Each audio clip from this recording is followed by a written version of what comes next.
పూరా లోకల్. నమస్తే, welcome to పూరా లోకల్. ప్రస్తుతం మనం గాంధీ భవన్ లో తెలంగాణ కాంగ్రెస్ పార్టీ మహిళా అధ్యక్షురాలు సునీతారావు గారితో ఉన్నాము. తెలంగాణలో బతుకమ్మ సందడి మొదలైంది. మరి తెలంగాణ మహిళలకు ఎలాంటి క్వాలిటీ ఉన్న బతుకమ్మ చీరలు ఇస్తున్నారు మీ కాంగ్రెస్ ప్రభుత్వం తరఫున?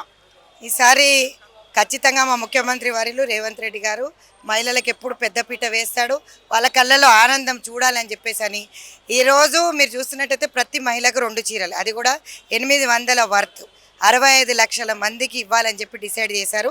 అది కూడా నాణ్యత గల్ల చీరలు. ఇదే కాకుండా మీరు చూసినట్టయితే గతంలో నాసిరకం చీరలు ఇచ్చి ఈరోజు ఆడబిడ్డలను అవమానించిన బీఆర్ఎస్ని ఎట్లా పొందబెట్టేసినారు ఆడవాళ్ళు. కానీ ఈసారి చేనేత కార్మికులను కూడా ఆదుకోవాలని చెప్పేసి అని 6,000 మందికి ఇది ఇవ్వడం జరిగింది. నేయడానికి చేనేతకు సంబంధించిన వాళ్ళు కూడా హర్షం వ్యక్తం చేస్తున్నారు. చేనేత నాయకులు ఎవరైతే ఉన్నారో అంటే ఆ కార్మికులు ఎవరైతే ఉన్నారో వాళ్ళకి పని లేక ఇబ్బంది పడి ఉపాధి లేక వాళ్ళకు ఉపాధి కల్పించారు. ఇక్కడ మాకు మంచి నాణ్యతమైన చీరలు ఇస్తున్నారు కాబట్టి నిజంగా కూడా చాలా సంతోషంగా ఉంది. బతుకమ్మ చీరలకు సంబంధించి మీ కాంగ్రెస్ పార్టీ తరఫున ఉన్న మహిళా ఎమ్మెల్యేలు అలాగే మీరు మహిళా ముఖ్య నాయకురాళ్ళు మీరందరూ మరి బతుకమ్మ చీరలే కట్టుకుంటారా? పండుగ రోజు మీ ప్రభుత్వం ఇచ్చిన చీరలే కట్టుకుంటారా? ఖచ్చితంగా, ఎందుకు కట్టుకోము? 100%. ఈరోజు మీరు అంటున్నారు కదా, అదే చీరలు నేను కట్టుకొని బతుకమ్మ ఆడతాను. ఈసారి నేను పట్టు చీర కట్టుకోను. ఖచ్చితంగా మా రేవంత్ అన్న ఏదైతే చేనేత కార్మికులతోటి నేర్పించి ఏదైతే 800కు ఒక చీర ప్రతి మహిళకి 2 చీరలు ఇస్తున్నారు. నాకు నా బిడ్డకి ఇద్దరం కట్టుకుంటాం. ఖచ్చితంగా వస్తాం, మేము బతుకమ్మ ఆడతాం. ఆ బతుకమ్మ సందడిలో మీరందరూ కూడా పాల్గొనాలి.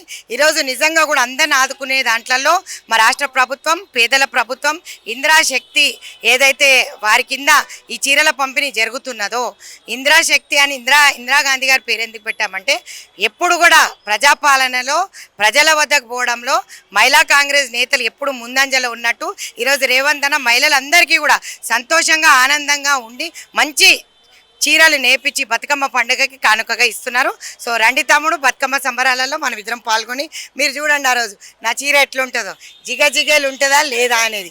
ఆ రోజు మహిళా కాంగ్రెస్ వాళ్ళందరూ కూడా అదే చీరలు కట్టుకుంటారని చెప్పి కూడా మీ ద్వారా కూడా పిలుపునిస్తున్నాం. ఎందుకంటే మా అన్నతోటి స్పెషల్ ఎడిషన్గా ఎవరినో కాదు, మా ఫైనాన్స్ మా బట్టను అడుగుతాం, అందరికీ చీరలు ఇవ్వమని చెప్తాం.